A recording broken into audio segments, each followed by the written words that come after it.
Hey everybody, welcome back to the channel.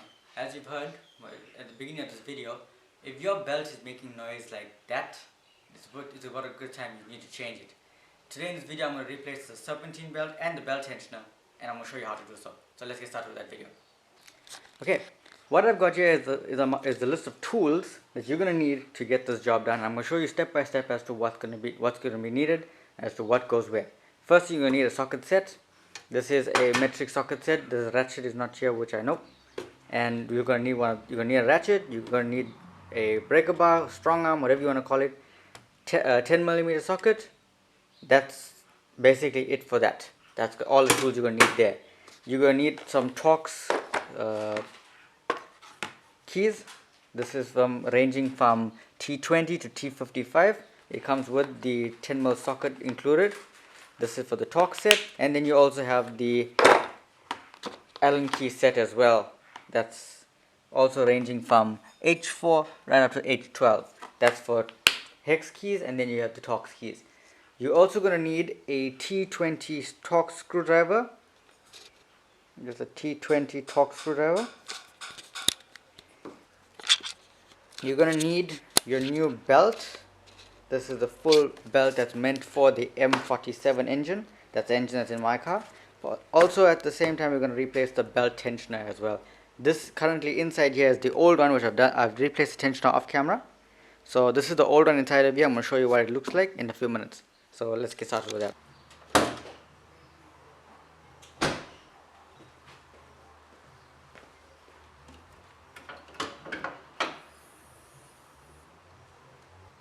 Okay, first thing you're going to do is going to open up the bonnet as I've done, and that's where you're going to use your T20 Torx screwdriver to remove the intake cover and the breather pipe over here. So you're going to start with that. There's 3 screws that's located on 2 on the side and 1 on the top to remove your intake.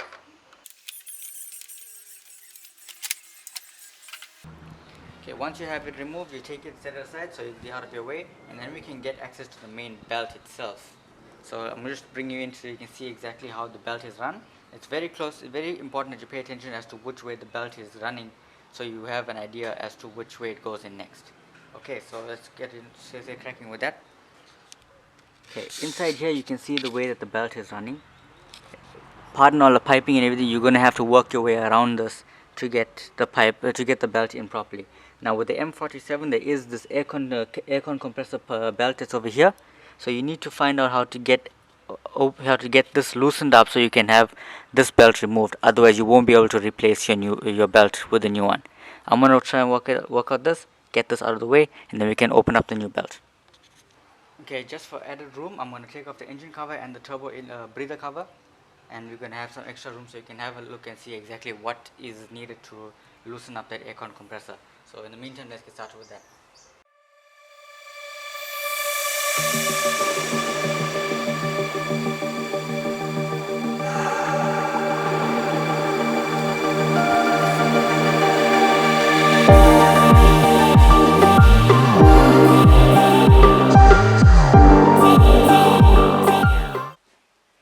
Okay, my bad. That's not the aircon compressor. That's a power steering pump. So just be careful with that, because if you don't know how to do it, it's best that you don't. If you need to find out exactly how to do this properly, otherwise it's gonna end up bad for you. So just be advised, you need to know how to do this properly, otherwise it's gonna work out bad.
Okay guys, let's take care of that. Everything is all working fine.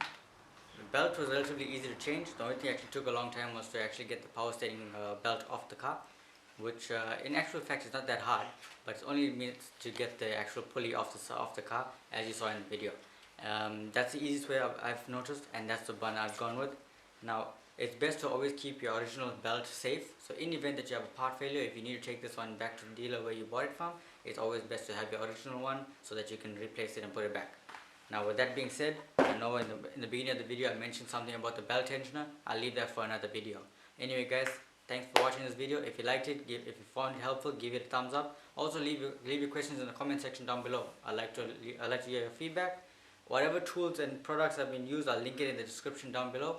And if you haven't subscribed already, please subscribe to my channel. I really do appreciate it. And I'll see you guys in the next one. Peace.